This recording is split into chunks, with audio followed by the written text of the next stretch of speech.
Would she be able to dorm with women? Yes. Which is the cheapest? So in this instance, we would consider this an accommodation and would charge the double room rate. And that's the cheapest? Mm-hmm.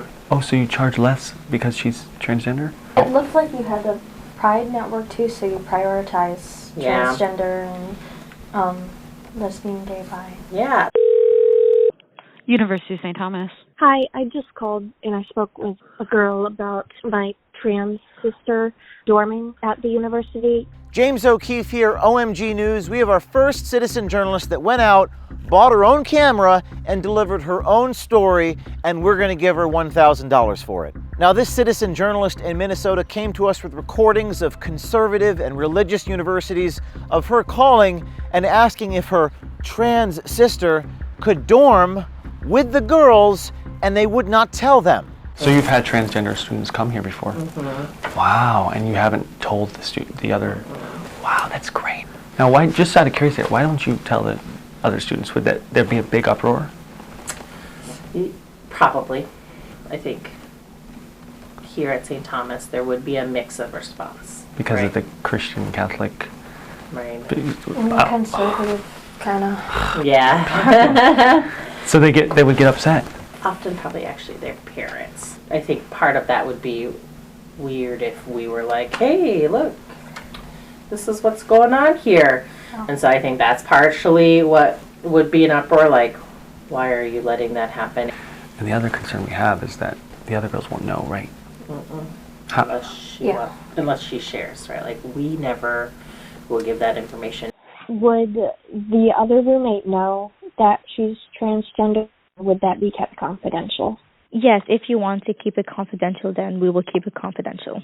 So would she be able to room with on the female floors, with cisgender females?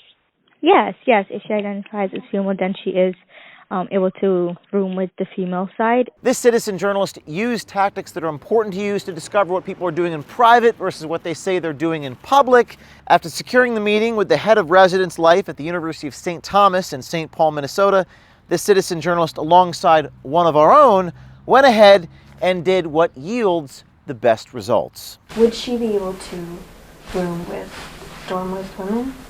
Yes. So she can request to live with a girl, Mm-hmm. and that roommate would know, hopefully. Mm-hmm. Most of our students want single rooms, and we only have so many. How many do you have? We only have 4 of these with the bathroom inside. Which is the cheapest?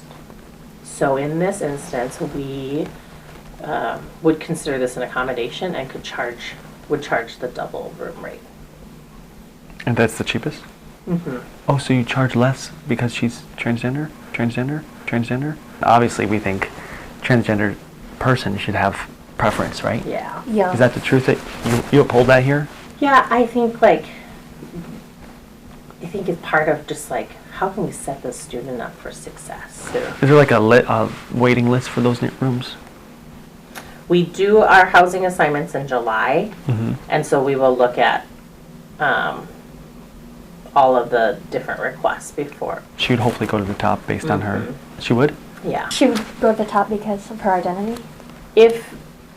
Yes. And it helps you close Pandora's box. A little bit.